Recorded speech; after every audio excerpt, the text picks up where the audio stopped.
El timbre sonó una tarde de martes, un sonido tan común y corriente que no presagiaba en absoluto cómo estaba a punto de partir mi vida en dos. Dejé la taza de té sobre la mesa del comedor, con el vapor todavía dibujando fantasmas en el aire, y caminé hacia la entrada.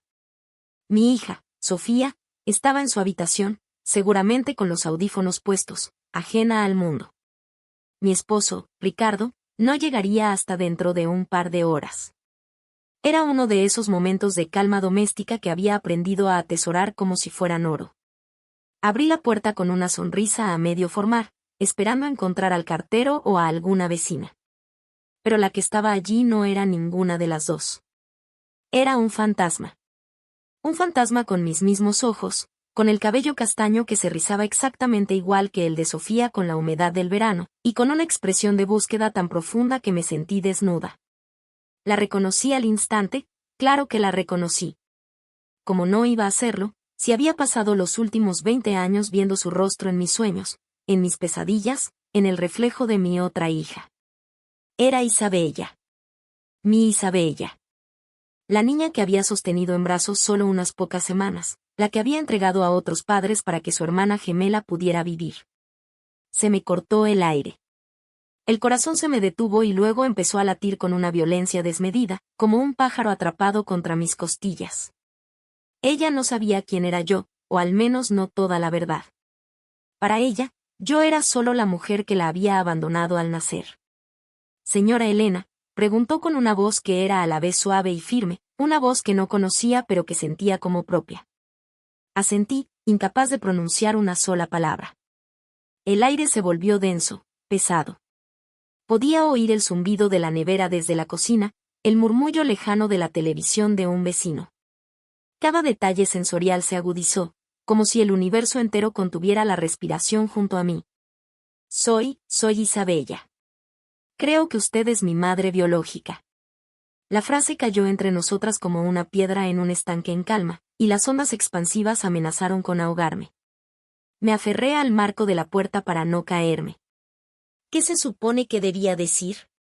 ¿Qué bienvenida podía darle a la hija a la que había renunciado? Detrás de ella, la calle seguía su curso normal, un coche pasó, un perro ladró a lo lejos. Pero dentro de mí, en el umbral de la casa que había construido sobre un secreto, el mundo se había detenido.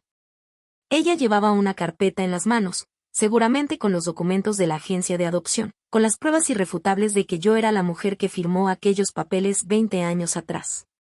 Me miraba con una mezcla de esperanza, nerviosismo y una pizca de resentimiento que me partió el alma. No era el rencor de una extraña, era el dolor de una hija que se había sentido rechazada toda su vida. Por favor, ¿puedo pasar?, preguntó, y su voz tembló un poco al final. En ese instante, supe que negarme no era una opción. Dejarle entrar significaba abrir la puerta a un pasado que había intentado enterrar bajo capas de normalidad y amor por la familia que se había podido conservar. Pero dejarla fuera habría sido como abandonarla por segunda vez. Y eso, mi corazón no podría soportarlo.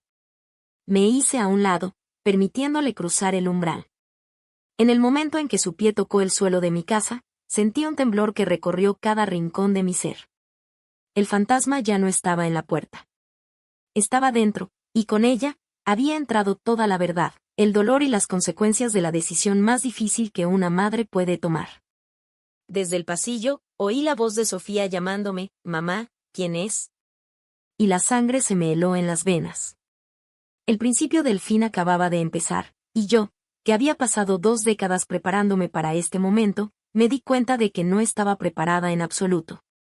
No sabía que el verdadero infierno no era la decisión que tomé, sino tener que explicarla.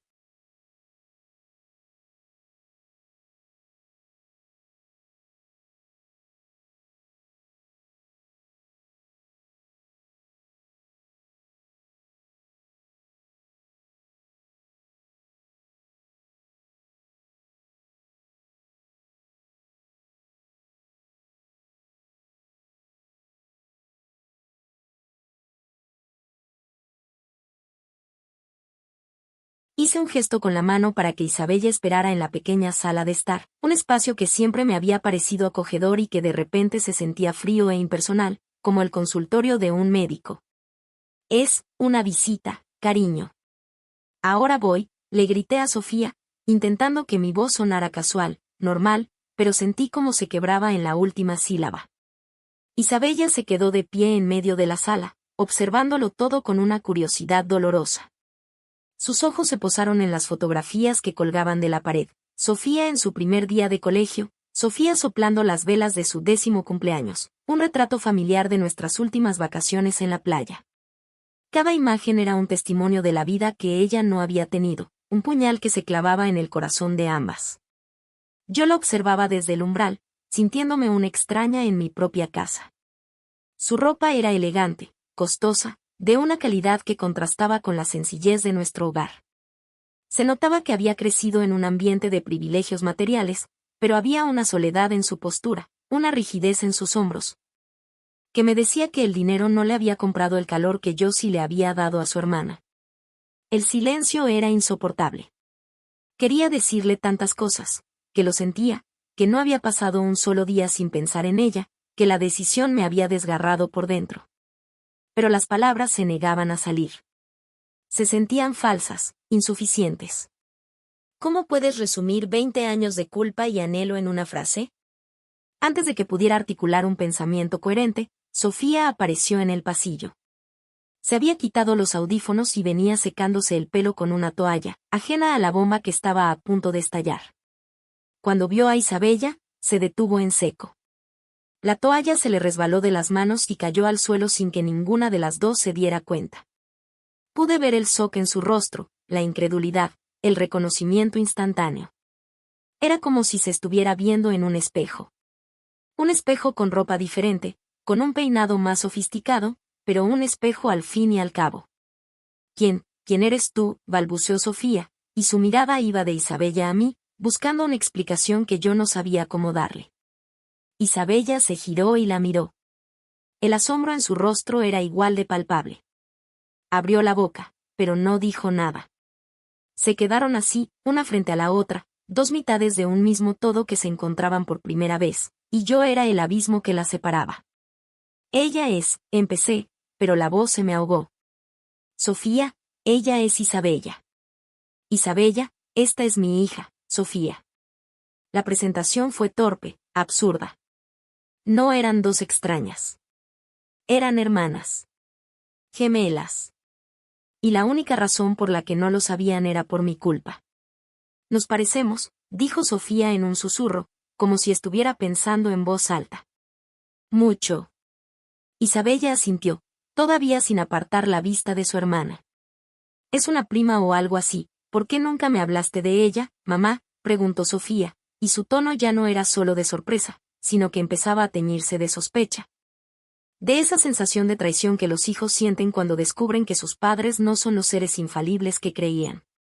En ese momento, Ricardo entró por la puerta. Venía cansado del trabajo, aflojándose la corbata con una mano y con el maletín en la otra. Se detuvo en la entrada al ver la escena, yo paralizada, Sofía confundida y una joven idéntica a su hija de pie en nuestra sala. Su rostro pasó de la fatiga a la comprensión en una fracción de segundo. Dejó caer el maletín. El sonido sordo resonó en la casa como un disparo. Sabía perfectamente quién era ella. Él había estado conmigo esa noche en el hospital. Él había sostenido mi mano mientras yo firmaba los papeles. Él había llorado conmigo en el coche de vuelta a casa, con un asiento de bebé vacío. Elena, ¿qué está pasando?, preguntó, aunque la respuesta ya estaba flotando en el aire. La llegada de Ricardo lo cambió todo. La tensión se multiplicó por 1000. Isabella nos miraba a los tres, uniendo las piezas del rompecabezas en su cabeza. Vio el pánico en mis ojos, la confusión en los de Sofía y la absoluta conmoción en el rostro del hombre que, sin saberlo ella, también era su padre. La carpeta que traía en las manos pareció pesarle de repente. La dejó sobre la mesita de centro. Creo que todos necesitamos sentarnos, dijo ella, y su voz, que antes sonaba nerviosa, ahora tenía un filo de determinación. Ya no era una niña buscando respuestas. Era una mujer exigiendo la verdad. Y yo, su madre, estaba a punto de tener que dársela, sabiendo que esa verdad, mi verdad, Iba a destruir la única familia que me quedaba. Nos sentamos.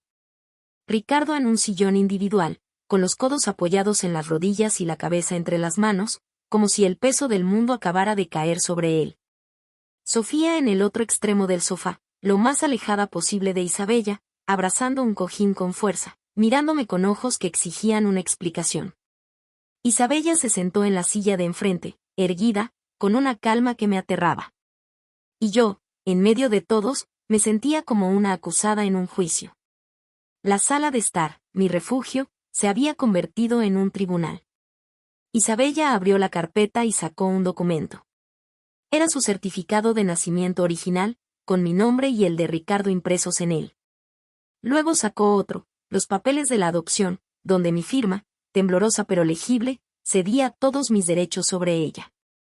La agencia me dio esto, dijo, empujando los papeles sobre la mesa. Me dijeron que fui una adopción cerrada. Que usted no quería ser encontrada. Pero yo necesitaba saber por qué. Necesitaba mirarla a los ojos y preguntarle por qué me abandonó. La palabra abandonó me golpeó como una bofetada. Era la palabra que había temido escuchar durante 20 años. Era simple, directa y, desde su perspectiva, absolutamente cierta. Pero no contaba ni una fracción de la historia, del dolor, de la agonía que había detrás de esa firma. Miré a Ricardo, buscando apoyo, pero él seguía con la vista clavada en el suelo. Miré a Sofía, y su expresión era una mezcla de confusión y dolor. Sentía su mundo resquebrajarse. No solo descubría que tenía una hermana gemela, sino que su vida, tal y como la conocía, estaba construida sobre una mentira. Tenía que hablar. El silencio solo estaba empeorando las cosas. Respiré hondo, un aire que se sentía cortante en mis pulmones. No te abandoné, Isabella, dije, y mi voz sonó extraña, lejana. Nunca te abandoné.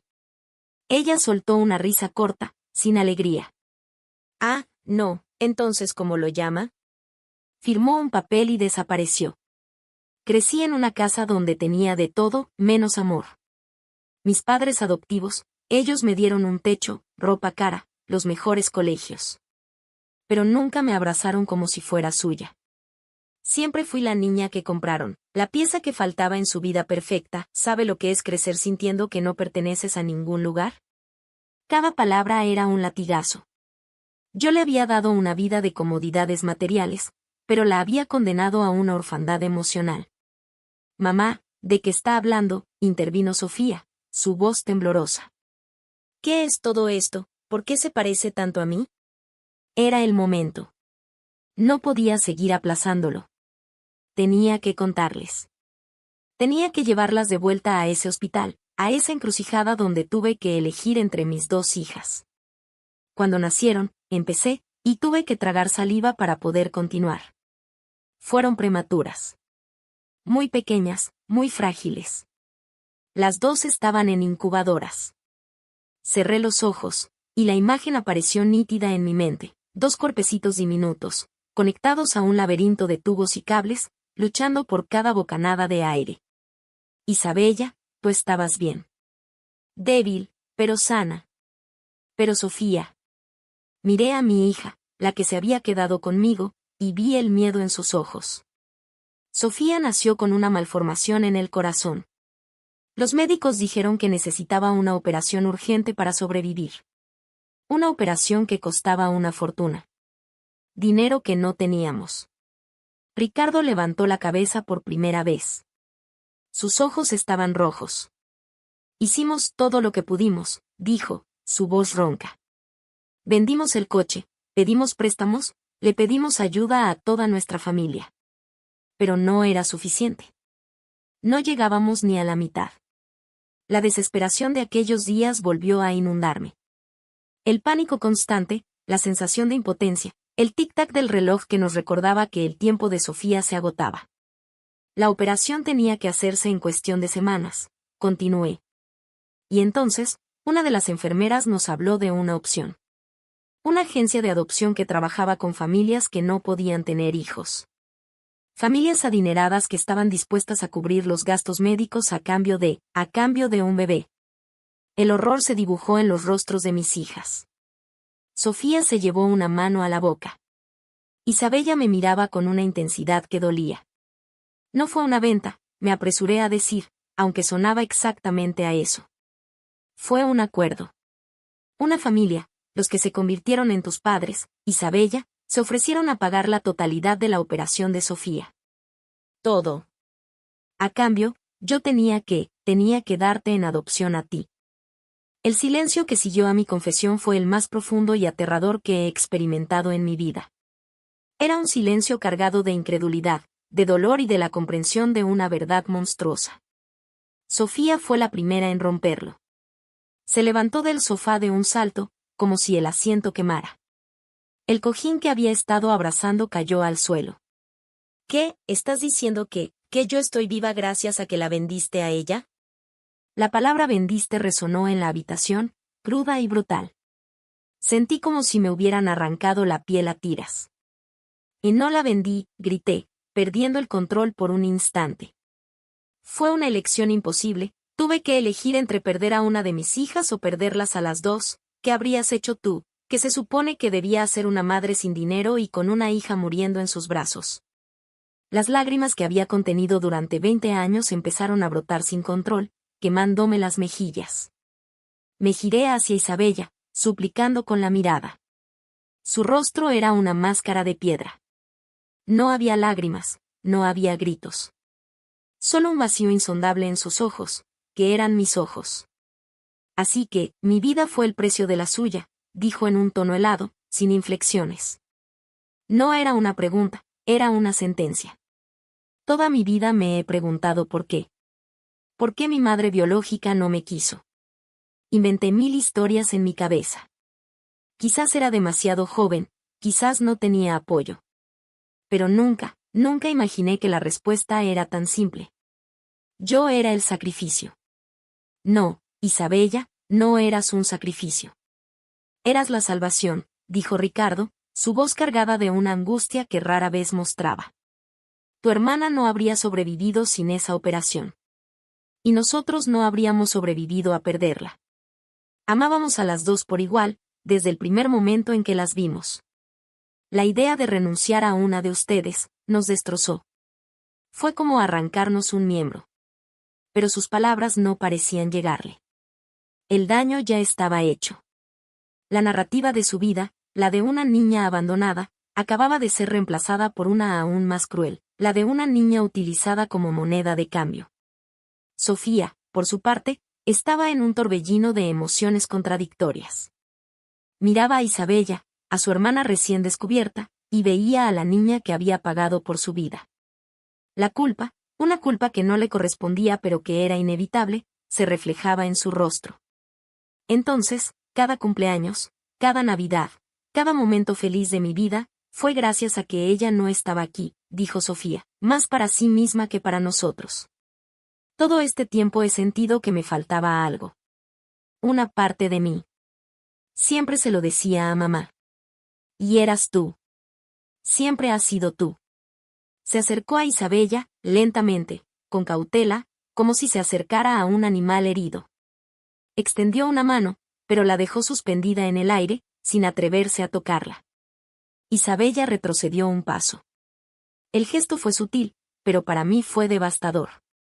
Vi cómo se levantaba un muro invisible entre ellas, un muro construido con mi decisión. Necesito aire, dijo Isabella de repente. Se levantó y caminó hacia la puerta. Yo me puse de pie de un brinco. Isabella, por favor, no te vayas. Podemos hablar. Hay tanto que necesito contarte. Contarme que, se giró para mirarme, y por primera vez vi una fisura en su compostura. Sus ojos brillaban con lágrimas contenidas. ¿Qué pensaba en mí todos los días? ¿Qué guardaba una foto mía en secreto? Eso hace que sea mejor, hace que los 20 años de sentirme como una extraña en mi propia piel desaparezcan. Usted eligió. Eligió a su hija. Y yo no lo fui. Salió y cerró la puerta detrás de ella. No con un portazo, sino con un clic suave y definitivo que sentenció el final de nuestro primer y quizás último encuentro. Me quedé paralizada en medio de la sala. El eco de sus palabras resonaba en mi cabeza. Usted eligió a su hija. Y yo no lo fui. Tenía razón. Ante la elección más cruel que se le puede presentar a una madre, yo había elegido. Y ella, la niña que ahora era una mujer herida, tenía todo el derecho del mundo a odiarme por ello. Sofía rompió a llorar, un llanto desconsolado, lleno de culpa y de rabia. Ricardo se acercó y la abrazó, pero ella lo apartó. Déjame, todos me han mentido, mi vida entera es una mentira.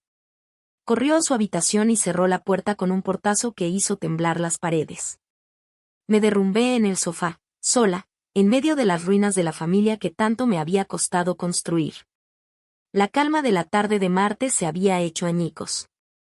En su lugar, solo quedaba el dolor, la verdad expuesta y la certeza de que, al intentar salvar a mi familia, acababa de destruirla. Los días que siguieron a la visita de Isabella fueron como caminar sobre cristales rotos. La casa, que siempre había sido mi santuario, se llenó de un silencio denso y acosador. Ricardo y yo apenas hablábamos. Nos movíamos por las habitaciones como dos fantasmas, cada uno perdido en su propio laberinto de culpa y arrepentimiento. Él intentaba acercarse, me tomaba la mano por la noche, pero yo me sentía a kilómetros de distancia. La conversación se limitaba a lo esencial: ¿necesitas algo del supermercado? No olvides pagar la factura de la luz. El peso de lo no dicho era aplastante. Sofía se encerró en sí misma. Pasaba horas en su habitación, y cuando salía, sus ojos estaban hinchados y evitaba mi mirada. La complicidad que siempre habíamos compartido, esas charlas de madre e hija que duraban hasta la madrugada, habían desaparecido. Ahora, cuando me miraba, veía en sus ojos una sombra de reproche, de desilusión. Sabía que no solo estaba procesando la existencia de una hermana gemela, sino también el peso de su propia supervivencia. La frase que había gritado, «Yo estoy viva gracias a que la vendiste», se había quedado grabada en el aire de la casa. Me obsesioné con Isabella. Cada vez que sonaba el teléfono, mi corazón daba un vuelco, esperando que fuera ella. Revisaba mis correos electrónicos compulsivamente, con la vana esperanza de encontrar un mensaje suyo. No sabía nada de ella, ni dónde vivía, ni cómo contactarla. Se había desvanecido tan rápido como había aparecido, dejando tras de sí un cráter de emociones. Una noche, no pude más. Mientras Ricardo dormía, me levanté y fui a la habitación de Sofía. La puerta estaba entreabierta. Estaba sentada en su cama, con la luz de la luna iluminando su rostro, mirando una foto de cuando era bebé. Era una foto de ella en la incubadora. Me acerqué y me senté a su lado. No dijo nada, pero tampoco se apartó. «Lo siento mucho, Sofía», susurré. «Siento haberte ocultado algo tan importante». Ella tardó un momento en responder. «No es solo eso, mamá.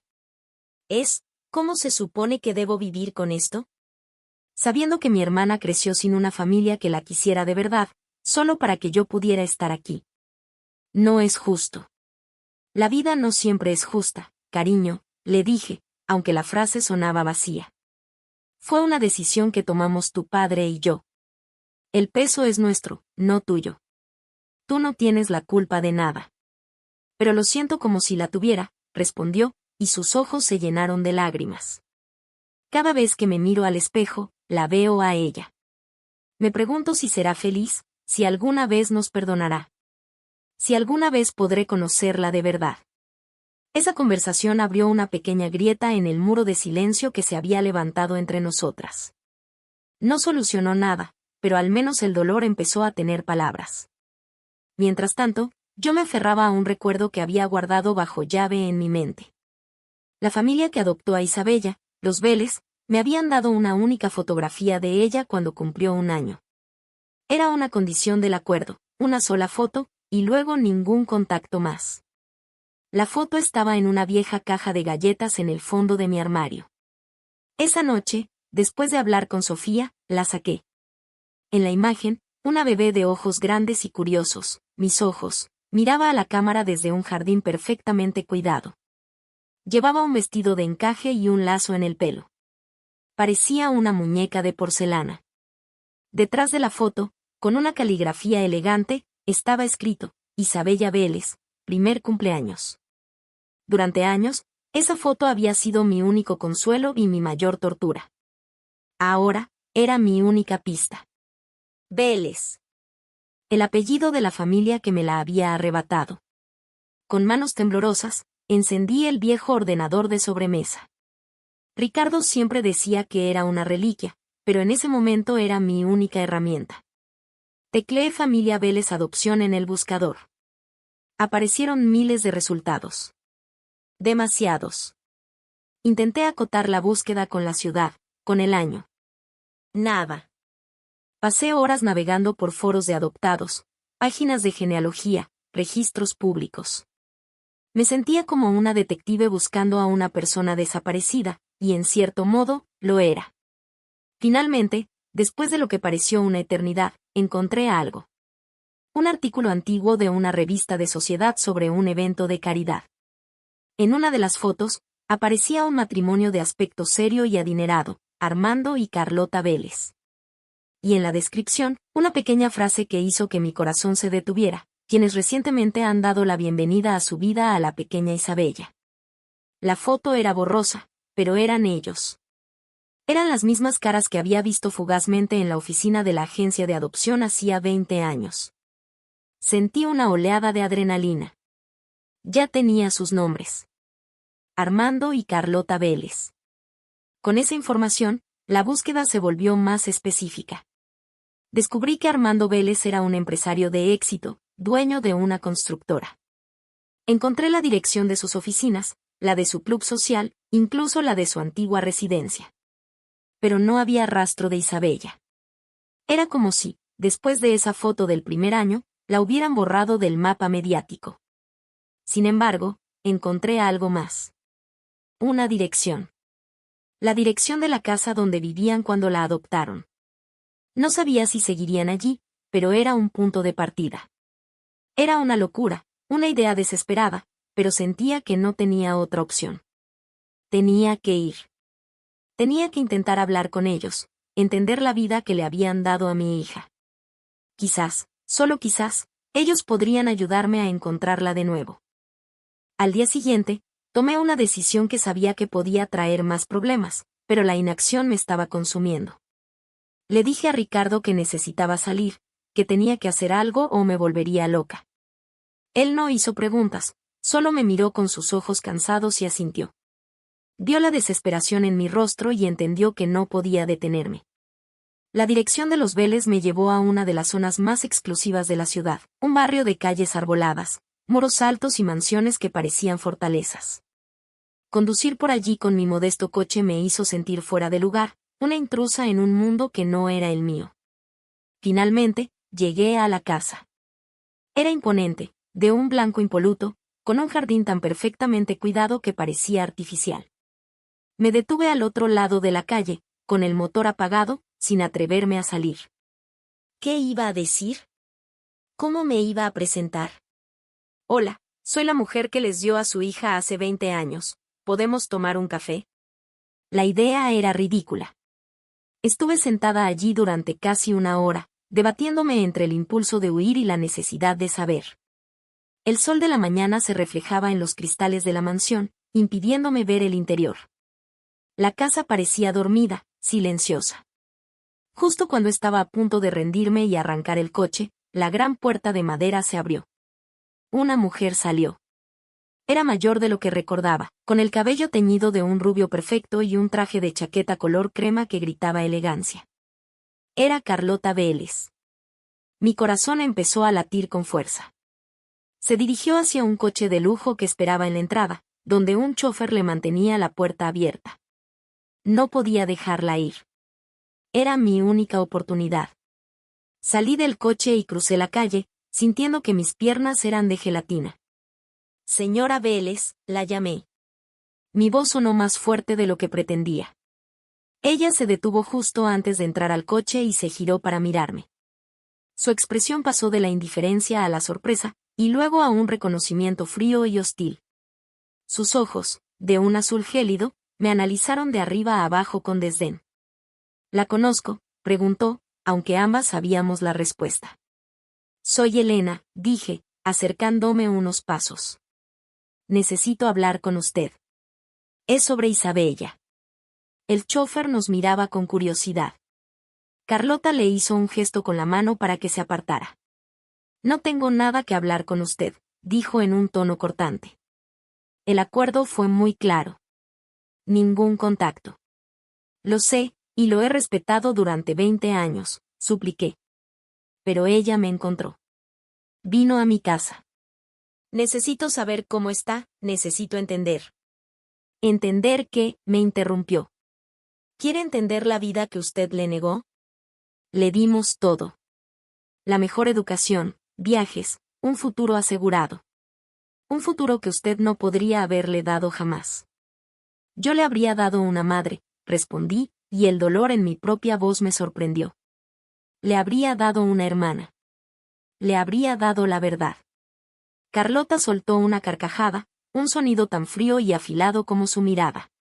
La verdad, ¿qué verdad le iba a dar? ¿La de que su vida fue el pago de una deuda? ¿La de que su madre la cambió por su hermana enferma? Le hicimos un favor al ocultárselo. Le dimos una vida limpia, sin el lastre de su origen. Me quedé sin palabras. Su crueldad era abrumadora. No había ni un ápice de compasión en ella, solo un sentido de propiedad, como si Isabella fuera un objeto que había adquirido. Ella merece saberlo todo, insistí. Y merece tomar sus propias decisiones. Por favor, solo dígame cómo puedo encontrarla. Déjeme hablar con ella una vez más. ¿Para qué? ¿Para arruinarle la vida ahora que por fin es una mujer estable? Isabella está a punto de casarse, ¿sabe? Con el hijo de un socio de mi esposo. Una unión perfecta. Y usted no va a venir ahora a estropearlo todo con sus dramas de pobre arrepentida. La noticia de la boda me cayó como un jarro de agua fría. ¿Casarse? Mi hija se iba a casar y yo no sabía nada. Ni siquiera conocía a su prometido. La distancia entre nosotras se sintió de repente insalvable. No se acerque a ella. No se acerque a mi familia, me advirtió, dando un paso hacia mí, su voz un siseo amenazante. Usted tomó su decisión hace 20 años. Viva con ella. Y déjenos en paz. Se dio la vuelta, se metió en el coche y cerró la puerta.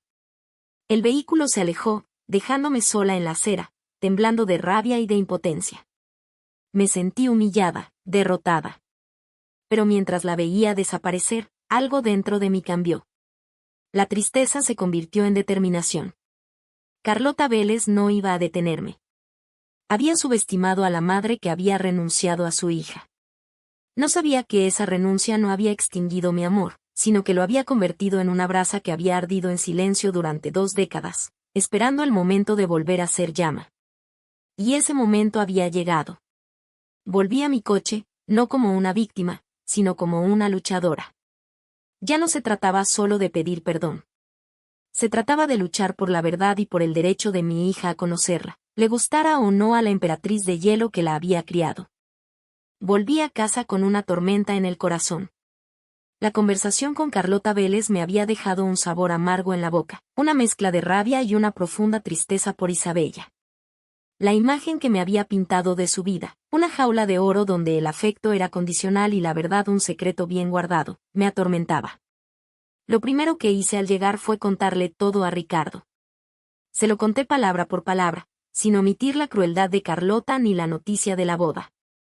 Él me escuchó en silencio, su rostro endureciéndose con cada detalle. Cuando terminé, se levantó y empezó a caminar por la sala, inquieto. Esto no se va a quedar así, Elena, dijo, su voz grave y decidida. Esa mujer no tiene derecho a hablarte de esa manera. Y no tiene derecho a decidir por Isabella. Ya no es una niña. Es una mujer y merece la verdad, toda la verdad. El apoyo incondicional de Ricardo fue un bálsamo. Durante días, nos habíamos movido como extraños, pero esa amenaza externa nos unió de nuevo. Recordamos por qué habíamos tomado esa decisión, el amor desesperado por nuestras hijas que nos había llevado a ese punto de quiebre. El siguiente paso lo di con Sofía. Esa noche, me senté con ella y le conté mi encuentro con Carlota. Le hablé de la frialdad de su mirada, de cómo se refería a Isabella como una posesión. Y le conté que su hermana, su gemela, se iba a casar. La reacción de Sofía me sorprendió. La rabia inicial que había sentido hacia mí pareció transformarse y redirigirse. No puede ser, dijo, sus ojos encendidos de indignación. Esa mujer es un monstruo, ¿cómo pudo criar a alguien así, sin decirle nunca la verdad, sin darle el amor que necesitaba? De repente, ya no se trataba de mi traición, sino de la injusticia que había sufrido Isabella. Tenemos que encontrarla, mamá, dijo Sofía con una determinación que nunca le había visto. No podemos dejar que se case sin saber quién es de verdad, sin saber que tiene una hermana que la quiere conocer, que tiene una familia que, a pesar de todo, nunca dejó de amarla. La idea de Sofía encendió una chispa de esperanza en mí. Quizás, si Isabella no quería escucharme a mí, sí escucharía a su hermana. El lazo entre gemelas, esa conexión misteriosa de la que tanto había leído, podría ser más fuerte que cualquier resentimiento. Pero, ¿cómo encontrarla? Carlota había dejado muy claro que no nos lo pondría fácil. Fue Sofía, con la astucia de su generación, quien encontró la solución. Se va a casar con el hijo de un socio de su padre adoptivo, recordó. Y dijiste que el padre de Isabella tiene una constructora. Quizá podamos encontrar algo por ahí. Nos pasamos toda la noche investigando en Internet. Buscamos la constructora Vélez y Asociados. Encontramos los nombres de sus principales socios. Y luego, buscamos a los hijos de esos socios en las redes sociales. Fue un trabajo de detective minucioso y agotador. Finalmente, dimos con él. Se llamaba Javier Linares. Un joven de aspecto serio, con una sonrisa forzada en las fotos de su perfil, que estaba lleno de imágenes de viajes exóticos, coches caros y eventos sociales. Y en una de esas fotos, allí estaba ella. Isabella. Abrazada a él, sonriendo a la cámara, pero sus ojos no sonreían. Se veía hermosa, pero ausente. El perfil de Isabella era privado, pero el de Javier no. A través de sus publicaciones, pudimos reconstruir fragmentos de su vida. Anunciaban su compromiso en una fiesta fastuosa. Mencionaban la fecha de la boda, en menos de un mes. Y lo más importante, etiquetaban la ubicación de una galería de arte donde Isabella trabajaba como curadora. Era nuestra oportunidad. Teníamos un lugar, un punto de acceso a su vida que no pasaba por la fortaleza de los Vélez. Al día siguiente, Sofía y yo fuimos a la galería. Era un espacio moderno y minimalista en el centro de la ciudad. El corazón me latía con fuerza mientras caminábamos entre esculturas abstractas y lienzos coloridos. Y entonces la vimos. Isabella estaba hablando con un cliente, explicando con pasión los detalles de una pintura. Se movía con una gracia y una seguridad que me dejaron sin aliento. Era una profesional, una mujer hecha y derecha. Sofía se quedó paralizada a mi lado.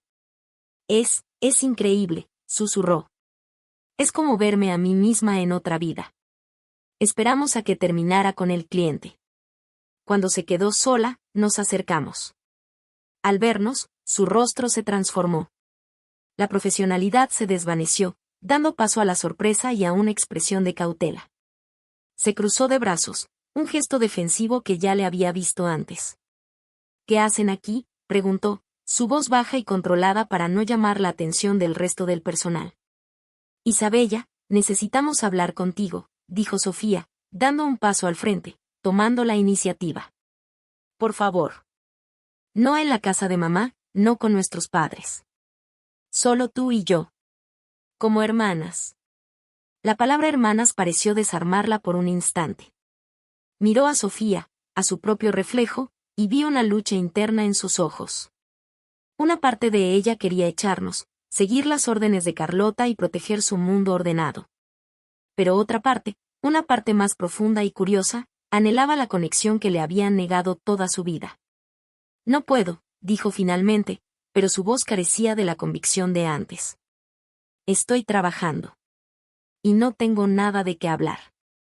Sí que lo tienes, insistió Sofía con una suavidad inesperada. Tienes 20 años de preguntas sin respuesta. Y yo también. Por favor, Isabella. Un café. Solo media hora. Te lo ruego. Isabella miró a su alrededor, asegurándose de que nadie estuviera escuchando. Luego nos miró a ambas, y supe que estábamos en un punto de inflexión. Su decisión en ese momento lo cambiaría todo. Podría cerrarnos la puerta para siempre o abrir una rendija a la reconciliación. Isabella suspiró, un sonido cargado de cansancio y resignación. Está bien, dijo en voz baja. Media hora. Hay una cafetería a la vuelta de la esquina. Pero después de eso, tienen que dejarme en paz. Sentí una oleada de alivio tan intensa que casi me flaquearon las piernas. Sofía asintió, sus ojos brillando de gratitud. Estaremos allí en 10 minutos, le dijo, y nos alejamos antes de que pudiera cambiar de opinión. Esperamos en una pequeña mesa al fondo de la cafetería. El aroma a café y pasteles recién hechos debería haberme reconfortado, pero yo solo sentía un nudo de nervios en el estómago. Sofía no dejaba de mover la pierna, inquieta. Cuando Isabella entró, se quitó las gafas de sol y buscó nuestra mesa con la mirada. Se sentó frente a nosotras, manteniendo una distancia prudente. Pidió un té helado sin mirarnos. Bueno, aquí estoy, dijo, su tono era frío, profesional, como si estuviera en una reunión de negocios. ¿Qué es tan importante?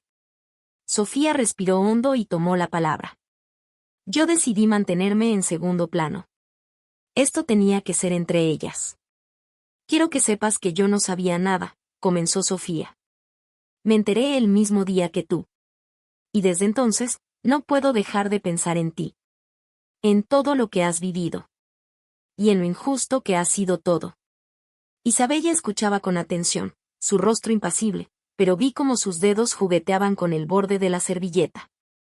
No necesito tu lástima, respondió. Tuve una buena vida. Lo tuve todo. No, no lo tuviste todo, replicó Sofía con una firmeza que me sorprendió. No tuviste una madre que te arropara por las noches. No tuviste un padre que te enseñara a andar en bicicleta. Y no tuviste una hermana con la que compartir secretos. Te dieron cosas, Isabella, pero no te dieron una familia de verdad. La mención de la familia de verdad pareció tocar una fibra sensible. Los labios de Isabella temblaron por un instante. Conocimos a tu madre adoptiva, continuó Sofía. Bueno, mamá habló con ella. Y no parece la persona más cálida del mundo. Isabella desvió la mirada. Carlota es complicada, admitió. Ella y mi padre querían un hijo, pero no sabían cómo ser padres. Hicieron lo que pudieron. No fue suficiente, dijo Sofía con suavidad. Tú merecías más. Merecías amor incondicional. Merecías saber la verdad. Se hizo un silencio. El camarero trajo el té de Isabella. Ella le dio un sorbo, usando el vaso como una barrera. Me voy a casar, dijo de repente, cambiando de tema. Felicidades, respondió Sofía, aunque su tono era de todo menos festivo. ¿Lo amas? Isabella se sorprendió por la pregunta directa. A Javier, lo conozco de toda la vida. Nuestras familias son amigas. Es un buen hombre. Es lo que se espera de mí. Esa no es una respuesta, insistió Sofía. ¿Eres feliz, Isabella? De verdad, mírame a los ojos y dime que eres feliz. Isabella levantó la vista y sus ojos se encontraron con los de su hermana. Dos pares de ojos idénticos, pero con historias completamente diferentes reflejadas en ellos. En los de Sofía había una calidez y una apertura que contrastaban con la tristeza y la cautela de los de Isabella. Y en ese instante, el muro de hielo de Isabella comenzó a resquebrajarse. Vi cómo sus ojos se llenaban de lágrimas. No lo sé, susurró, y su voz se rompió. No sé lo que es ser feliz.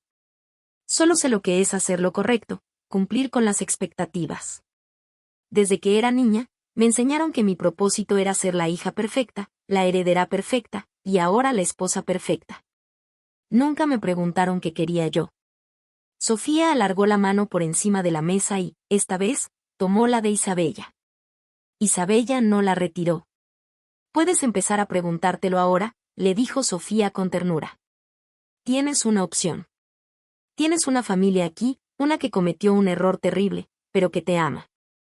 Mamá te ama, papá te ama, y yo siento que te he extrañado toda mi vida sin siquiera saber que existías. Las lágrimas de Isabella comenzaron a caer, silenciosas, deslizándose por sus mejillas. Lloraba por los 20 años de soledad, por la falta de afecto, por la verdad que le habían robado. Yo observaba la escena desde mi rincón, con el corazón encogido. Ver a mis dos hijas juntas, unidas por el dolor y por un lazo innegable, era a la vez lo más doloroso y lo más hermoso que había visto nunca. Sabía que este era solo el primer paso en un camino largo y difícil. El perdón no llegaría de la noche a la mañana. La confianza tendría que reconstruirse ladrillo a ladrillo. Pero por primera vez desde que Isabella tocó a nuestra puerta, sentí una pequeña llama de esperanza. La media hora había pasado hacía mucho tiempo. Cuando nos levantamos para irnos, Isabella no dijo que teníamos que dejarla en paz. En su lugar, miró a Sofía y le dijo, «Dame tu número de teléfono». Era todo, pero era suficiente. Era el comienzo de algo nuevo, frágil y terriblemente complicado, pero era un comienzo. El intercambio de números de teléfono entre Sofía e Isabella fue como abrir una compuerta. Al principio, fueron solo unos pocos mensajes de texto, tímidos y cautelosos. «¿Cómo estás? Bien, ¿y tú?» Pero poco a poco, las conversaciones se hicieron más largas, más profundas. Se pasaban horas chateando por la noche, descubriéndose la una a la otra, llenando los huecos de 20 años de separación. Yo me mantenía al margen, aunque cada vez que oía a Sofía reírse con el teléfono en la mano, mi corazón se llenaba de una gratitud inmensa. Sofía me contaba fragmentos de sus conversaciones. Me dijo que Isabella era increíblemente inteligente, que amaba el arte con una pasión que la consumía. También me contó que se sentía atrapada, que su boda con Javier era más un acuerdo comercial entre familias que una historia de amor. Siente que si no se casa, decepcionará a todo el mundo, mamá, me dijo Sofía una noche, con el ceño fruncido por la preocupación. Carlota la ha manipulado toda su vida para que crea que su único valor está en cumplir con las expectativas de los demás. Un par de semanas después de su encuentro en la cafetería, Sofía me dijo que Isabella quería volver a vernos. Pero esta vez, quería venir a casa. Quería hablar con Ricardo y conmigo, juntos. La noche de su visita, el ambiente en casa era eléctrico. Habíamos preparado una cena sencilla. Ricardo y yo nos movíamos por la cocina, tropezando el uno con el otro, ambos consumidos por los nervios. Cuando sonó el timbre, los tres nos miramos, conteniendo la respiración. Esta vez, cuando abrí la puerta, la sonrisa de Isabella, aunque todavía tímida, era genuina. Entró y saludó a Ricardo con un gesto de cabeza. Él, torpemente, le dio un abrazo que ella aceptó con rigidez, pero no rechazó. La cena fue tensa al principio. Hablamos del tiempo, del trabajo de Ricardo, de los estudios de Sofía. Temas triviales para evitar el elefante en la habitación. Fue Isabella quien finalmente lo abordó. He estado hablando mucho con Sofía, dijo, dejando los cubiertos a un lado. Y me ha contado cosas sobre ustedes, sobre cómo fue crecer con ella. Y me he dado cuenta de que juzgué demasiado rápido. Miró a Ricardo y luego a mí. Entiendo que la situación era desesperada. Y aunque todavía me duele, y creo que me dolerá siempre, estoy empezando a entender que no fue un acto de rechazo, sino un acto de un amor muy retorcido y desesperado. Sentí que las lágrimas volvían a mis ojos, pero esta vez eran de alivio. Te amábamos, Isabella, dijo Ricardo, su voz temblorosa. Te amábamos desde el momento en que supimos que venías en camino, las dos. La decisión de dejarte ir fue lo más doloroso que hemos hecho nunca. Y hemos vivido con ese fantasma cada día de nuestras vidas. Quiero saber más, dijo ella. Quiero saber cómo eran de bebés.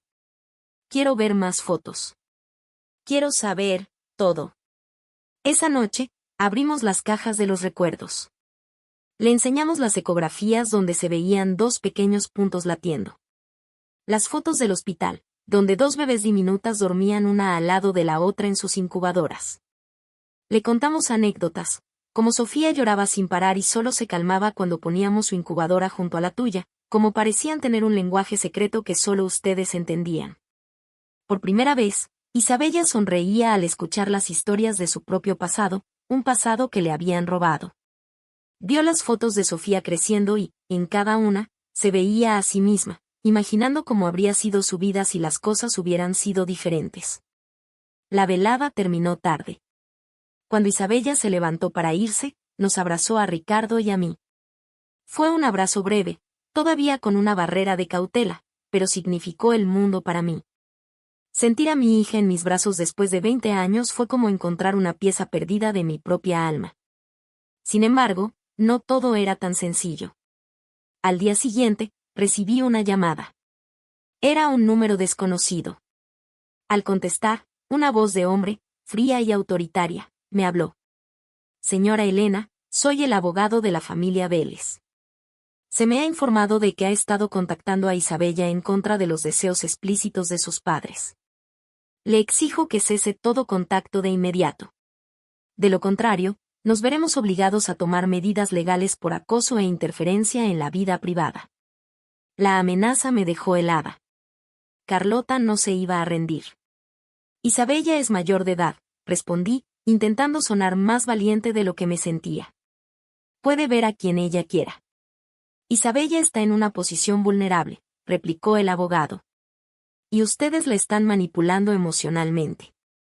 Si no se aleja, le aseguro que las consecuencias serán muy desagradables. La señora Vélez tiene recursos ilimitados y no dudará en usarlos para proteger a su hija. Colgué el teléfono con el corazón martilleándome en el pecho. Carlota no estaba jugando. Estaba dispuesta a iniciar una guerra legal para mantener a Isabella bajo su control. Le conté a Ricardo y a Sofía sobre la llamada. La preocupación volvió a instalarse en nuestro hogar. ¿Qué puede hacernos?, preguntó Sofía, asustada.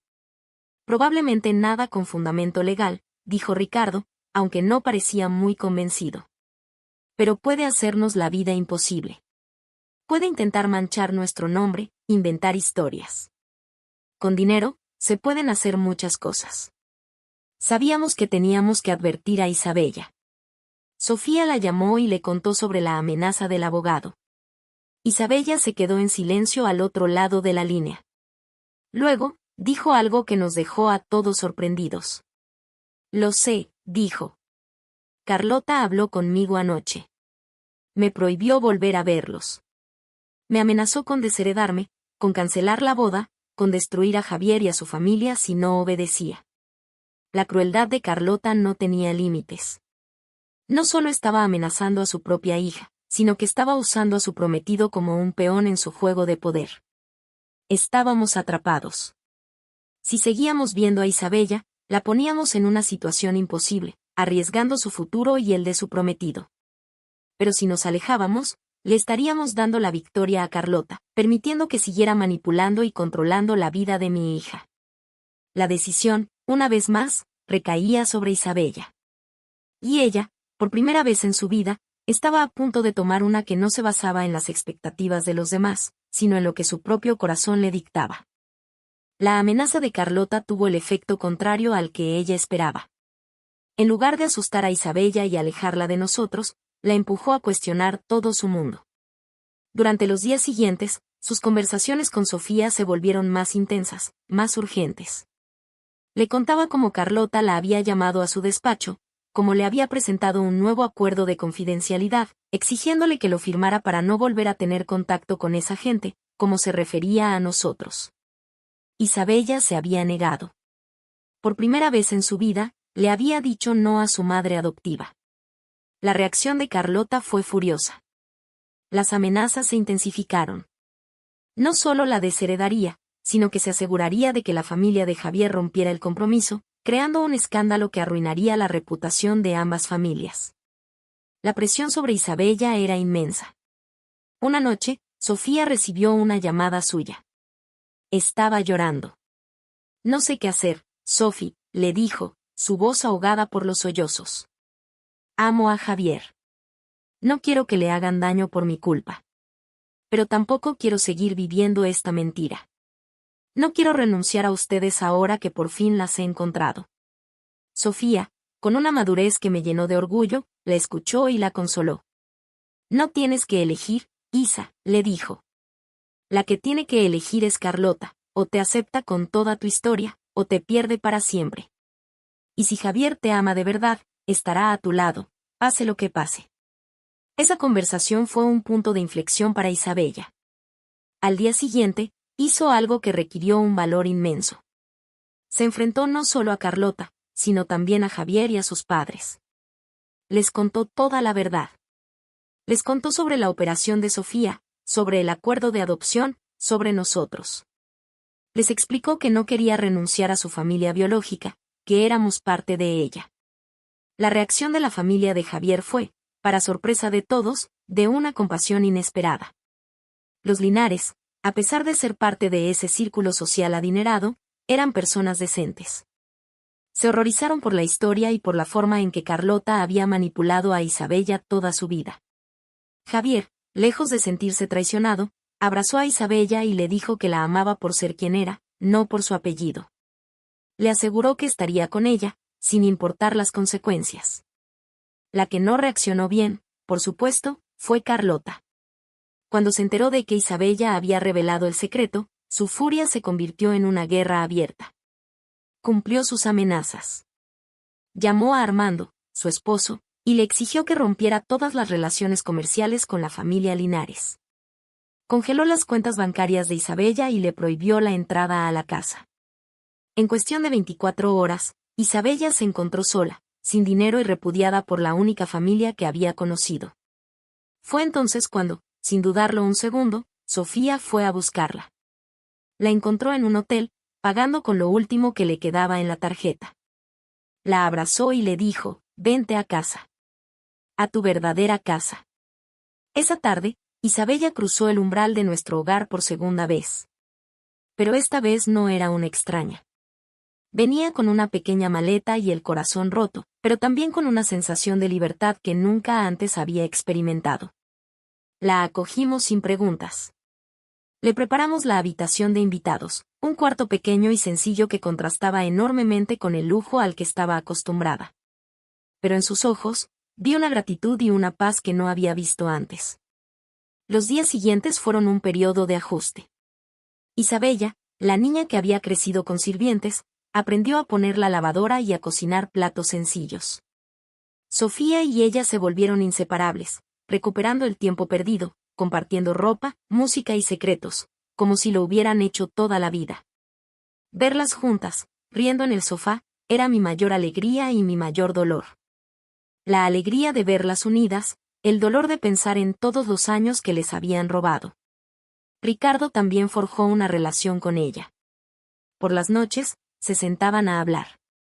Él le contaba historias de nuestra juventud, de nuestros sueños, ayudándola a construir una imagen de los padres que nunca tuvo.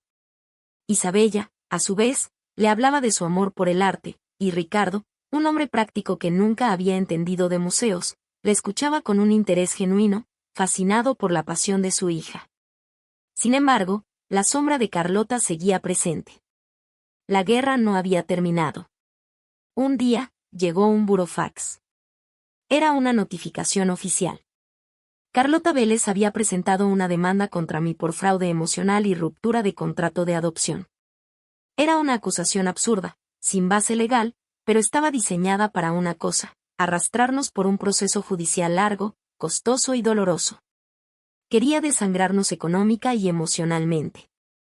Quería hacernos pagar por haberle robado a su hija. La batalla legal estaba a punto de comenzar, y sabíamos que Carlota usaría todas sus armas y su fortuna para destruirnos. Pero esta vez, no estábamos solos. Éramos una familia, unida y dispuesta a luchar. La demanda de Carlota fue el primer cañonazo de una guerra que se libró en múltiples frentes.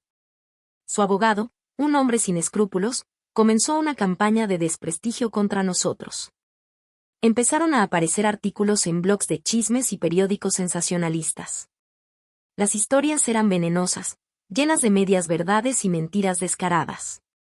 Me pintaban como una madre desalmada que había vendido a su hija por dinero. A Ricardo lo describían como un hombre débil y cómplice. Incluso se atrevieron a insinuar que Sofía había crecido con problemas psicológicos debido a mi acto egoísta. La presión era constante. Los vecinos empezaron a mirarnos de forma extraña. En el trabajo de Ricardo, los rumores corrían por los pasillos. Sofía tuvo que soportar las miradas y los susurros de sus compañeros en la universidad. Fue un infierno. Cada día, nos levantábamos con el miedo de ver qué nueva calumnia habían inventado. Lo más doloroso para mí era ver cómo todo esto afectaba a Isabella. Aunque intentaba mostrarse fuerte, la culpa la carcomía. Todo esto es por mi culpa, me dijo una noche, con los ojos llenos de lágrimas. Si no los hubiera buscado, nada de esto estaría pasando. Estarían en paz.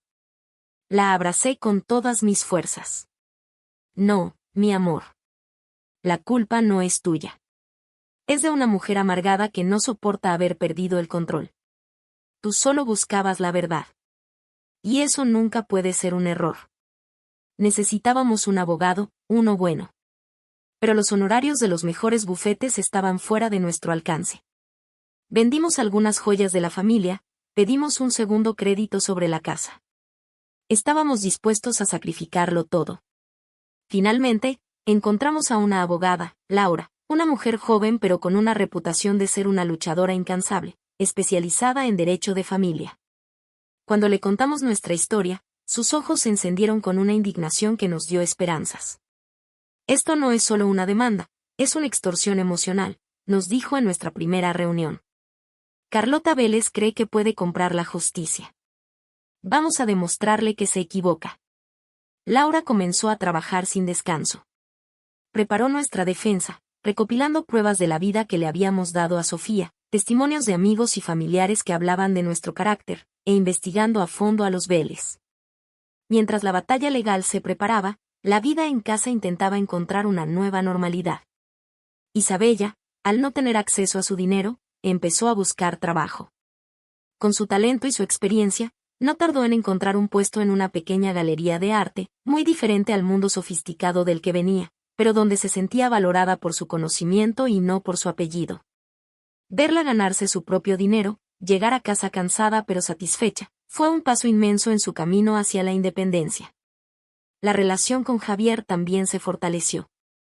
A pesar de la inmensa presión de su propia familia, que veía con malos ojos el escándalo, él se mantuvo firme al lado de Isabella. Venía a casa a cenar, nos trataba con un respeto y un cariño que nos conmovió.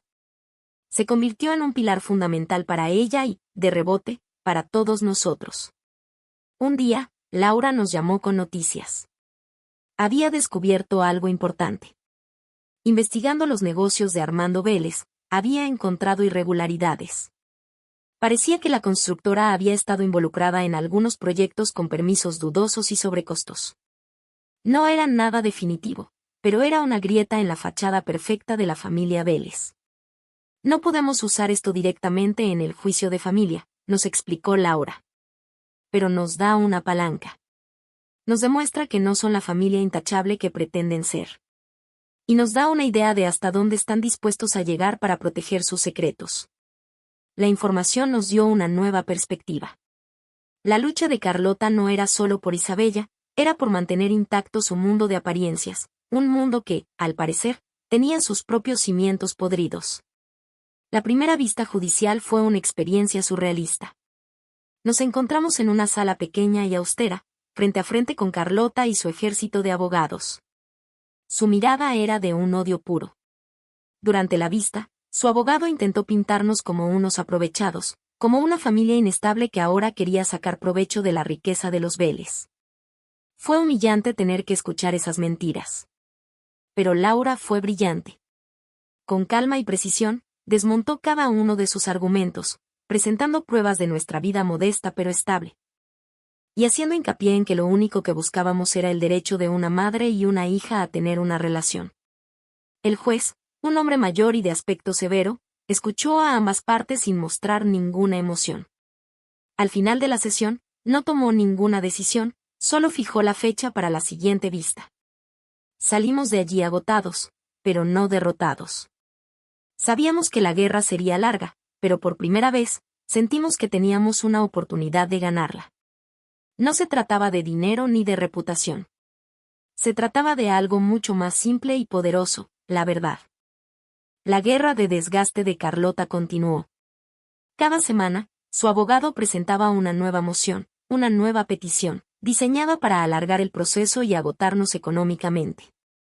Pedían informes psicológicos de todos nosotros, auditorías de nuestras finanzas, testimonios de vecinos y compañeros de trabajo. Era una invasión total de nuestra privacidad. Nos sentíamos constantemente observados, juzgados. La tensión en casa era palpable. Había noches en las que Ricardo y yo discutíamos, no por falta de amor, sino por el puro agotamiento y el estrés. El dinero empezaba a ser un problema serio. Los ahorros se esfumaban a una velocidad alarmante con los gastos legales. Sofía, viendo la situación, decidió dejar la universidad temporalmente y buscar un trabajo a tiempo parcial para ayudar con los gastos. Me opuse rotundamente, no quería que sacrificara su futuro por mis batallas. Pero ella fue inflexible. Somos una familia, mamá, me dijo. Y las familias se apoyan. Además, esto también es por mi hermana. Isabella, por su parte, trabajaba sin descanso en la galería. Cada céntimo que ganaba lo aportaba a la casa. La relación entre las gemelas se había convertido en el ancla que nos mantenía a flote. Se apoyaban mutuamente de una forma que solo ellas entendían. Compartían una resiliencia que me asombraba. Habían perdido 20 años, pero estaban decididas a no perder ni un minuto más. Un día, ocurrió algo que nos dio una nueva esperanza. Javier, el prometido de Isabella, vino a hablar con Ricardo. Estaba preocupado. Su padre, presionado por Armando Vélez, le había dado un ultimátum: o rompía su compromiso con Isabella, o la familia Linares se enfrentaría a la ruina económica, ya que Vélez amenazaba con cancelar contratos vitales para su empresa. No voy a dejarla, Ricardo, dijo Javier con una determinación admirable. Pero necesito ayuda. Mi padre está aterrorizado. Armando Vélez lo tiene acorralado. Y entonces, nos contó algo que lo cambió todo. Vélez siempre ha presumido de sus conexiones, pero hay un proyecto en particular, el complejo residencial, Altos del Valle, que siempre ha sido su joya de la corona y también su mayor secreto. Mi padre sospecha que ahí es donde se movió mucho dinero sucio. Si pudiéramos demostrarlo. La información era una bomba. Ricardo, que había trabajado en el sector de la construcción durante años, aunque a una escala mucho menor, empezó a hacer llamadas, a contactar a viejos conocidos, a tirar de hilos. Pasó noches enteras investigando, cruzando datos, buscando cualquier resquicio en la historia oficial de ese proyecto. Mientras Ricardo se sumergía en el mundo oscuro de los negocios de Vélez, Laura, nuestra abogada, seguía luchando en los tribunales. En una de las vistas, el abogado de Carlota cometió un error. En un intento de desacreditarme, presentó un informe de un detective privado que había estado siguiéndonos. El informe era malicioso y estaba lleno de insinuaciones, pero incluía fotos de nuestra vida cotidiana, yo haciendo la compra, Sofía saliendo de la universidad, Isabella entrando en su nueva galería. Y en una de esas fotos, se veía a Isabella y Javier abrazándose en la puerta de nuestra casa. El abogado intentó usar esa foto para argumentar que estábamos manipulando a Isabella para que se pusiera en contra de su prometido y su familia. Pero Laura le dio la vuelta de una manera magistral. Señoría, dijo, dirigiéndose al juez. Lo que esta foto demuestra no es manipulación. Es amor. Demuestra que el señor Linares, a pesar de las inmensas presiones y amenazas de la familia Vélez, sigue apoyando a la mujer que ama. Demuestra que el vínculo que Isabella está construyendo con su familia biológica no está destruyendo su vida, sino que la está fortaleciendo con la verdad y el afecto genuino, algo que, al parecer, sus padres adoptivos nunca supieron darle. El argumento dejó al abogado de Carlota sin palabras. Y por primera vez, vi un destello de interés, quizás incluso de simpatía, en los ojos del juez. La fachada de Carlota como una madre protectora empezaba a desmoronarse, revelando a la mujer controladora y vengativa que era en realidad. Esa pequeña victoria en el tribunal nos dio un respiro, un impulso de energía para seguir luchando. Pero la verdadera batalla se estaba librando en la investigación de Ricardo. Una noche, llegó a casa con una expresión que nunca le había visto. Era una mezcla de horror y triunfo. Lo tengo, Elena, dijo, dejando una pila de documentos sobre la mesa del comedor. Lo tengo. Había encontrado a un antiguo empleado de la constructora Vélez, un contable que había sido despedido injustamente años atrás y que guardaba rencor y pruebas. El hombre estaba dispuesto a hablar. La caída del Imperio Vélez estaba más cerca de lo que nunca habíamos imaginado. El contable, un hombre llamado Miguel, se reunió con nosotros y Laura en un lugar discreto. Estaba nervioso, miraba constantemente a su alrededor, pero su deseo de justicia era más fuerte que su miedo. Durante años, había guardado copias de documentos, correos electrónicos y libros de contabilidad paralelos que demostraban cómo Armando Vélez, con la complicidad de Carlota, había desviado fondos del proyecto Altos del Valle. No solo era fraude fiscal, sino que habían utilizado materiales de construcción de calidad inferior, poniendo en riesgo la seguridad de cientos de familias, todo para inflar sus beneficios. La historia era mucho más sucia de lo que habíamos imaginado. Miguel nos contó que fue despedido cuando empezó a hacer demasiadas preguntas. Lo amenazaron, le hicieron firmar un acuerdo de confidencialidad a cambio de una miserable indemnización y lo dejaron en la calle. Esa gente no tiene alma, nos dijo, su voz temblando de una rabia contenida. Construyen sus imperios sobre la desgracia de los demás.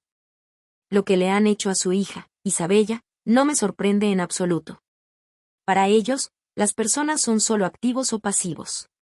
Las pruebas que nos entregó eran irrefutables. Con esa carpeta en nuestras manos, el juego había cambiado drásticamente. Ya no éramos las víctimas defendiéndonos de una demanda frívola. Ahora teníamos el poder de destruir la reputación y la libertad de los Vélez. Laura nos presentó las opciones. Podíamos filtrar la información a la prensa, creando un escándalo mediático que los hundiría, pero que también salpicaría inevitablemente a Isabella y a la familia Linares. O podíamos usarla como arma de negociación, en privado, para forzar a Carlota a retirar la demanda y dejarnos en paz de una vez por todas. La decisión la tomamos en familia. Esa noche, nos sentamos los 5 en la sala, Ricardo, Sofía, Isabella, Javier y yo. Les expusimos la situación, las pruebas que teníamos y las 2 vías de acción. Fue Isabella quien habló primero, con una calma y una madurez que me llenaron de admiración. No quiero venganza, dijo. He vivido demasiado tiempo rodeada de rencor y manipulación. No quiero convertirme en ellos. No quiero que la vida de Javier o de su familia se vea perjudicada por una guerra que no es suya. Pero tampoco quiero que se salgan con la suya. No quiero que sigan haciendo daño. Sus palabras nos guiaron. Decidimos no ir a la prensa, sino enfrentarlos directamente. Laura solicitó una reunión urgente con el abogado de los Vélez, indicando que teníamos información de vital importancia para ambas partes que podría evitar un litigio mucho más grave. La reunión se concertó en territorio neutral, en el despacho de Laura. Carlota y Armando Vélez llegaron juntos, con su habitual aire de superioridad, esperando otra tediosa sesión de negociación. Pero sus rostros cambiaron cuando Laura, sin decir una palabra, deslizó una copia de la declaración jurada de Miguel y un par de los documentos más comprometedores sobre la mesa. Armando palideció. Carlota intentó mantener la compostura, pero vi como su mano, cargada de anillos, temblaba ligeramente al coger los papeles. Mientras los leían, Laura habló con una voz tranquila pero implacable. Como pueden ver, la situación ha cambiado. La demanda por fraude emocional ha quedado, francamente, obsoleta. Ahora estamos hablando de fraude fiscal, malversación de fondos y de poner en riesgo la vida de cientos de personas. Delitos que conllevan penas de cárcel. Se hizo un silencio sepulcral en la sala. El abogado de los Vélez, que hasta entonces había sido un perro de ataque, ahora parecía un cachorro asustado, mirando a sus clientes sin saber qué decir. Queremos una solución simple, continué yo, tomando la palabra por primera vez. Retiren la demanda contra mi familia. Dejen a Isabella en paz. Permitan que viva su vida como ella decida, con quien ella decida. Y, a cambio, esta información no saldrá de esta sala. Armando Vélez, un hombre acostumbrado a dar órdenes, parecía haberse encogido. Miró a su esposa, buscando una salida, pero Carlota solo miraba los papeles, derrotada. Y hay una cosa más, añadió Isabella, que había insistido en estar presente. Quiero una disculpa. Quiero que me miren a los ojos y se disculpen. No por la adopción, sino por las mentiras. Por haberme criado como una inversión y no como a una hija. La petición de Isabella fue el golpe de gracia.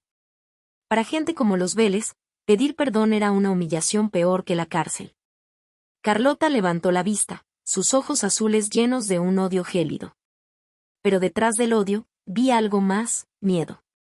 El miedo de perderlo todo. Su imperio, su estatus, su libertad. Todo por lo que había luchado, todo lo que había construido, estaba pendiendo de un hilo. Y ese hilo lo sosteníamos nosotros, la familia a la que había intentado destruir. Armando Vélez fue el primero en ceder. El pánico era evidente en su rostro. A diferencia de Carlota, cuya motivación parecía ser un retorcido sentido de posesión y orgullo, la de Armando era más simple, el dinero y la libertad. La idea de un escándalo de fraude y, peor aún, de la cárcel, era suficiente para hacerlo capitular. Retiraremos la demanda, dijo, su voz apenas un murmullo. Miró a su abogado, quien asintió rápidamente, aliviado de tener una salida. Pero Carlota no se movió. Se quedó mirando a Isabella, su mandíbula apretada. No voy a disculparme, siseó. Te di una vida que esa mujer jamás podría haberte ofrecido. Me diste una jaula, replicó Isabella con una calma que la hizo parecer mucho más fuerte. Y ahora soy libre. Y lo único que se interpone entre tu libertad y la mía es una simple palabra. Puedes quedarte con tu orgullo, Carlota, pero te costará todo lo demás. La tensión en la sala era casi insoportable. Armando puso una mano sobre el brazo de su esposa. Carlota, por favor, le suplicó. Se acabó. Finalmente, con un gesto de absoluta derrota, Carlota nos miró. Sus ojos se detuvieron en mí por un instante, y luego en Isabella. Lo siento, dijo, las palabras saliendo de su boca como si fueran veneno. No había sinceridad en ellas, solo el reconocimiento de que había perdido. Para nosotros, fue suficiente. Al día siguiente, la demanda fue retirada. La guerra había terminado. La sensación de alivio fue abrumadora, como si un peso inmenso que habíamos estado cargando durante meses finalmente se hubiera desvanecido. En casa, esa noche, celebramos. No con una fiesta, sino con una cena tranquila. Los 6. Ricardo, yo, Sofía, Isabella y Javier. Y Miguel, el contable, a quien invitamos como agradecimiento por su valentía. Brindamos por los nuevos comienzos. La vida empezó a sentarse en un nuevo ritmo, uno más pacífico y esperanzador. Isabella y Javier decidieron posponer la boda. No porque su amor hubiera disminuido, sino todo lo contrario. Quiero casarme contigo siendo yo misma, le dijo Isabella a Javier. No la heredera de los Vélez, no la niña perdida. Solo Isabella. Y necesito tiempo para descubrir quién es esa persona. Javier, que había demostrado ser un hombre de una integridad admirable, la apoyó sin dudarlo. Se mudaron juntos a un apartamento modesto, decididos a construir una vida basada en sus propios términos, lejos de la influencia de sus familias. Sofía volvió a la universidad, retomando sus estudios con una nueva energía y un nuevo propósito.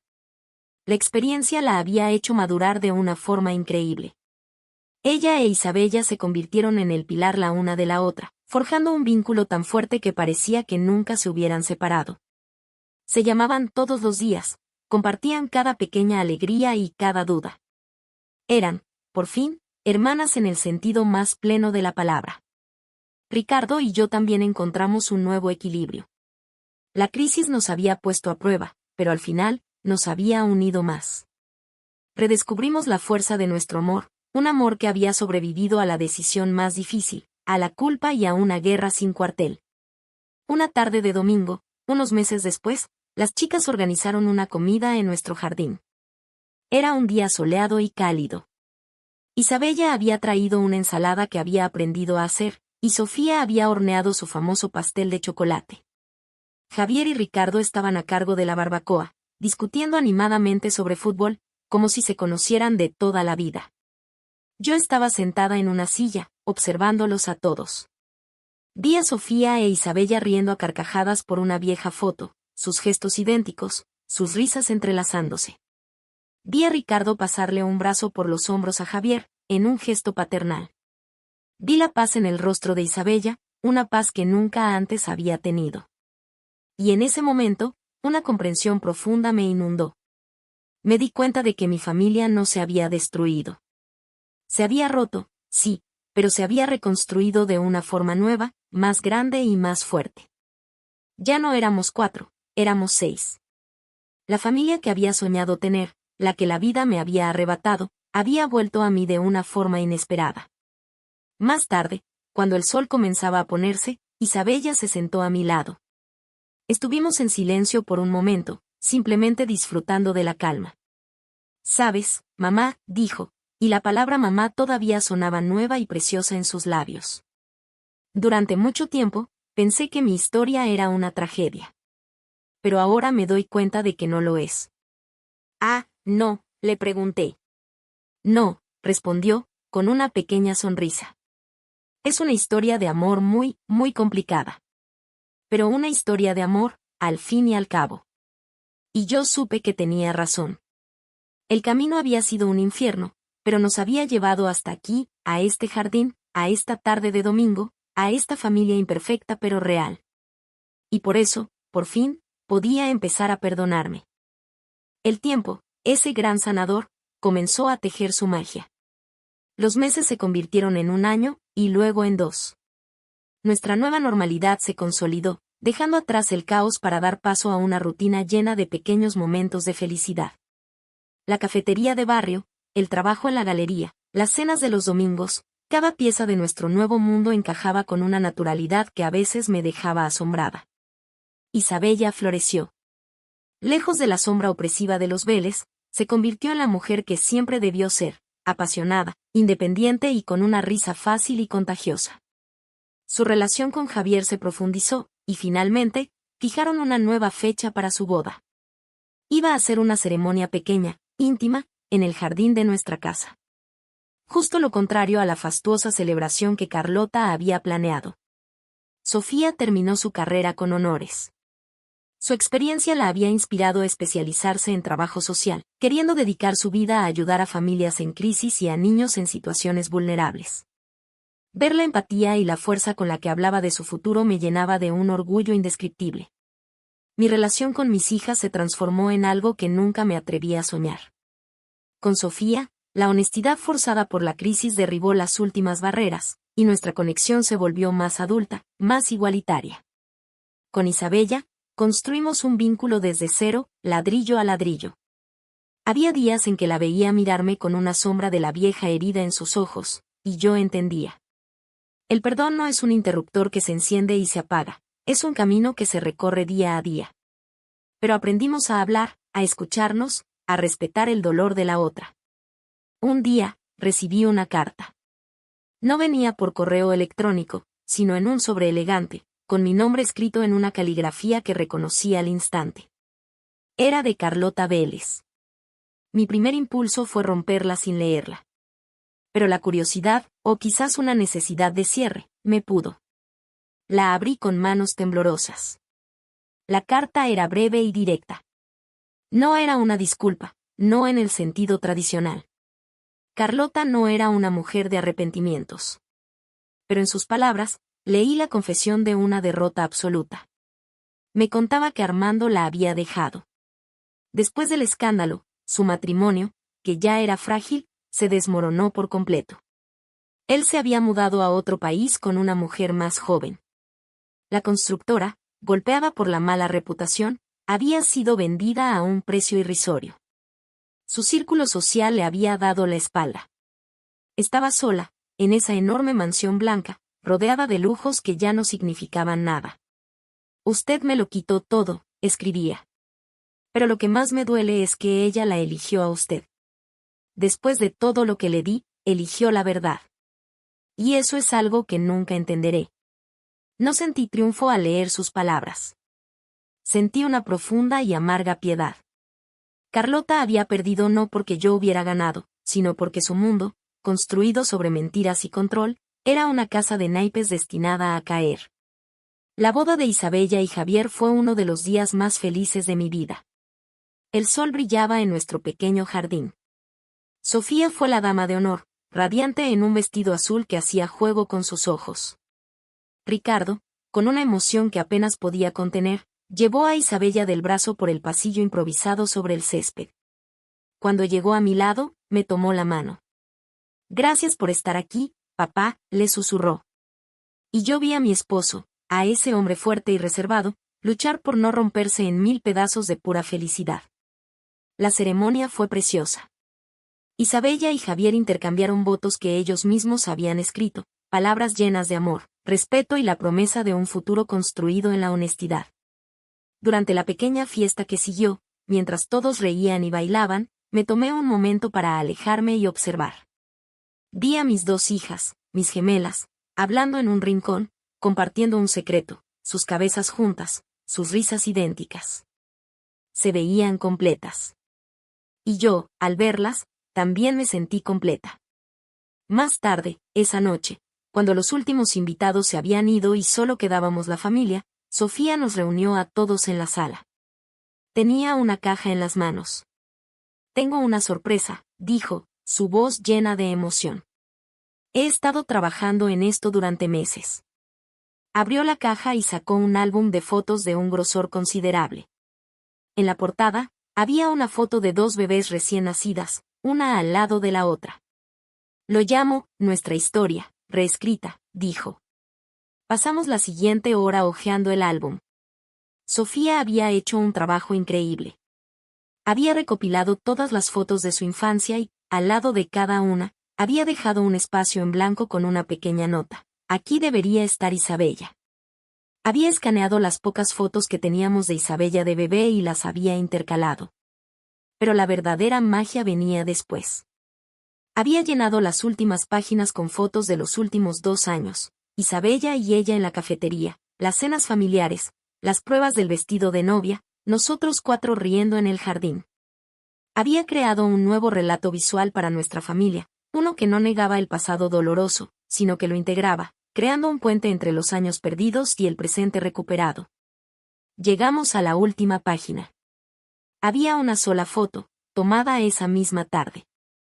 Estábamos los 6, Ricardo, yo, Sofía, Isabella, Javier y Miguel.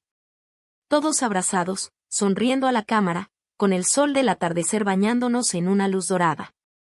Debajo de la foto, Sofía había escrito una sola frase: «La familia no siempre empieza unida, pero puede elegir terminarlo así». Y en ese momento, rodeada del amor de mis hijas, de mi esposo y de la nueva familia que habíamos forjado entre las ruinas, supe que nuestra historia, a pesar de todas sus cicatrices, por fin había encontrado su final feliz. La vida, sin embargo, tiene una forma de recordarte que los finales felices no son un destino, sino un respiro entre tormentas.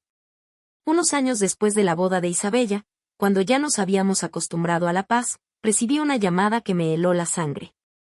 Era de Sofía. Su voz, normalmente tan llena de vida, era un hilo tembloroso de pánico. «Mamá, tienes que venir al hospital. Es Isabella». Mi mente se disparó hacia los peores escenarios posibles. Un accidente, una enfermedad. Se desmayó en el trabajo, continuó Sofía, intentando contener los sollozos. La llevaron de urgencia. Los médicos están haciéndole pruebas. No saben qué tiene. Ricardo y yo llegamos al hospital en un estado de terror absoluto. Encontramos a Sofía y a Javier en la sala de espera, sus rostros pálidos de angustia. Nos abrazamos, una piña de miedo y apoyo mutuo. Las horas que siguieron fueron una tortura, una repetición de la pesadilla que había vivido 20 años atrás. La espera, la incertidumbre, el olor antiséptico, todo me transportaba a aquella unidad de cuidados intensivos neonatals. Finalmente, un médico salió a hablar con nosotros. Su rostro era grave. «Isabella ha sufrido un fallo renal agudo», nos explicó.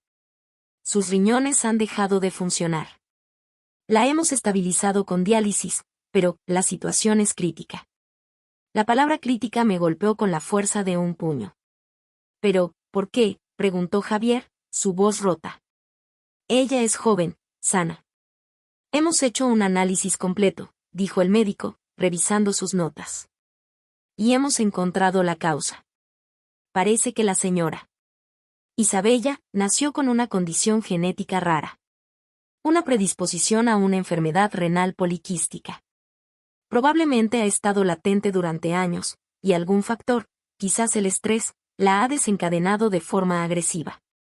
Y entonces, el médico dijo la frase que hizo que mi mundo se detuviera por segunda vez en la vida. Su única opción a largo plazo es un trasplante de riñón. Y dado que es una condición genética, el donante ideal sería un familiar de sangre directo. Un padre, un hermano. Todos nos giramos para mirar a Sofía. El silencio fue ensordecedor. La ironía era tan cruel, tan retorcida, que parecía una broma macabra del destino. 20 años atrás, había entregado a una hija para salvar a la otra. Y ahora, la vida me exigía que la hija que había salvado se convirtiera, potencialmente, en la salvadora de la hermana a la que había renunciado. Sofía, sin dudarlo un solo instante, se puso de pie. Háganme las pruebas, le dijo al médico.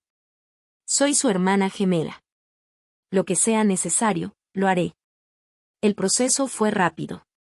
Las pruebas de compatibilidad, los análisis de sangre, las evaluaciones psicológicas. Y el resultado, aunque esperado, no dejó de ser un milagro. Sofía era una donante perfecta. La compatibilidad era del 100%. Pero la decisión no era tan simple. La cirugía de donación de riñón, aunque segura en la mayoría de los casos, conllevaba riesgos.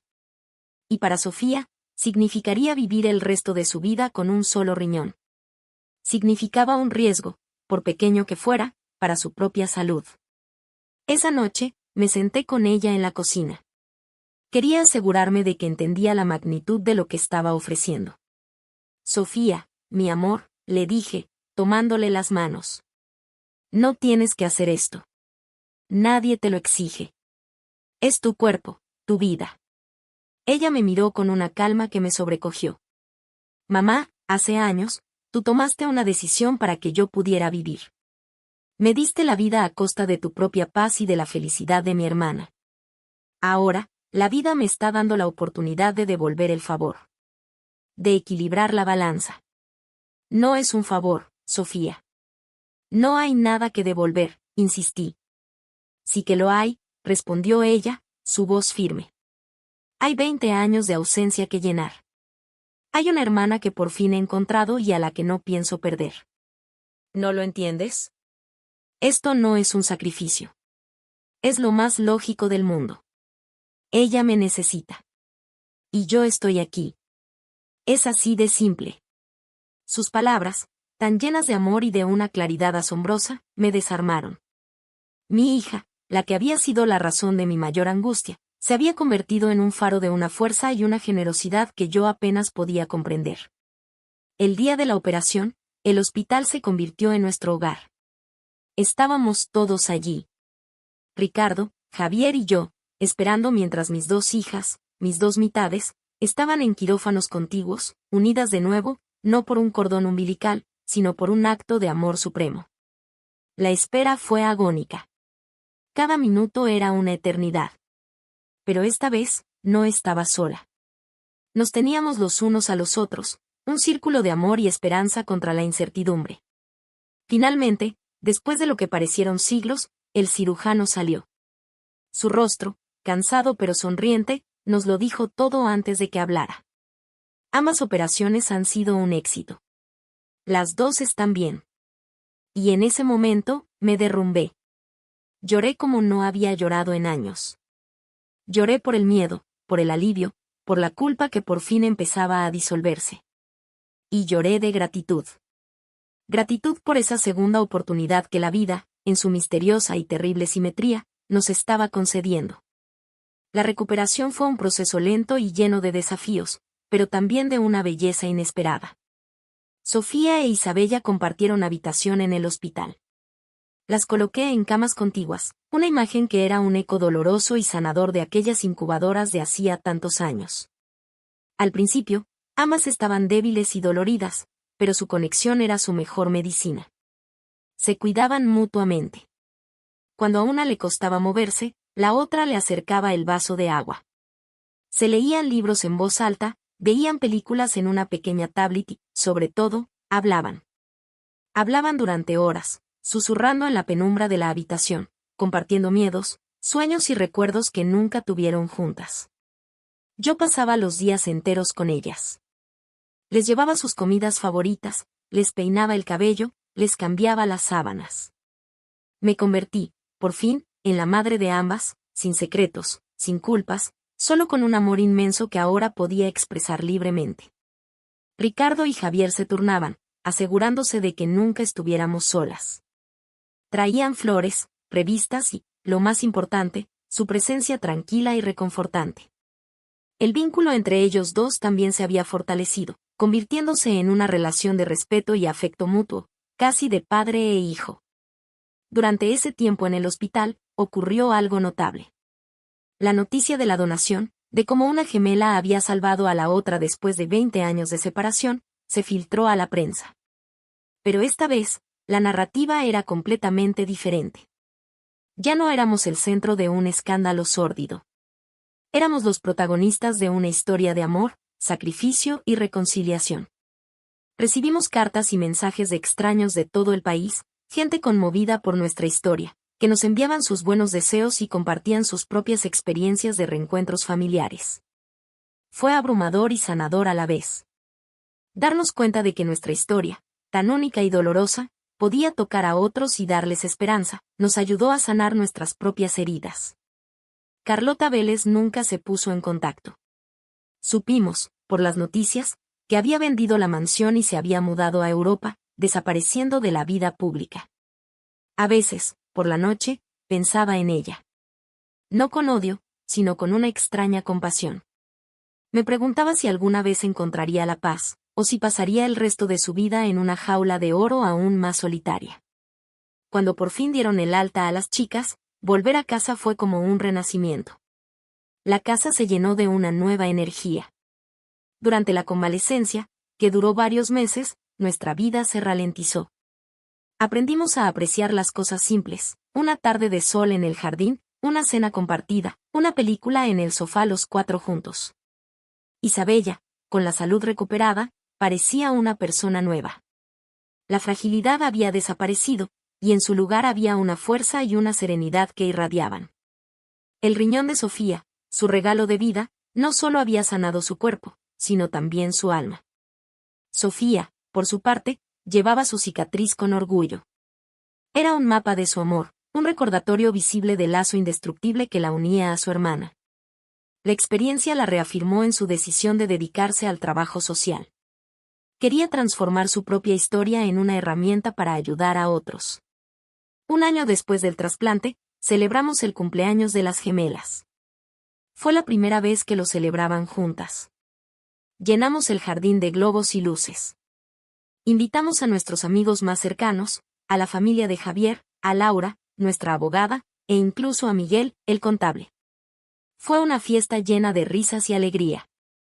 El momento culminante fue cuando sacamos el pastel. Era un pastel grande, con 2 velas idénticas. Mientras todos cantaban el cumpleaños feliz, vi a mis hijas, una al lado de la otra, mirándose con una complicidad y un amor que llenaban todo el espacio.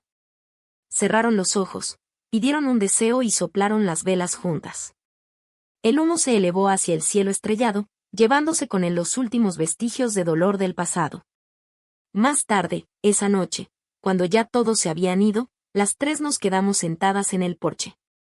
«Sabes, mamá», dijo Isabella, rompiendo el silencio. «Creo que por fin entiendo tu decisión». La miré, sorprendida. «Entiendo que no elegiste entre nosotras», continuó. «Elegiste la única opción que te permitía, de alguna manera, mantenernos a las 2 con vida. Una físicamente, y la otra, en la esperanza de un futuro mejor. Fue un acto de fe terrible y valiente». Sofía tomó mi otra mano. «Y ahora estamos aquí, las 3 juntas. Tu fe, de alguna manera, se cumplió». Las lágrimas volvieron a brotar de mis ojos, pero esta vez no eran de dolor ni de culpa. Eran lágrimas de gratitud. Mis hijas, mis 2 milagros, Me estaban dando el regalo más grande, el de la comprensión. Me estaban liberando de la carga que había llevado durante más de 2 décadas. Y en ese instante, bajo el manto de la noche, sentí que la herida que había marcado mi vida finalmente, y para siempre, había cicatrizado.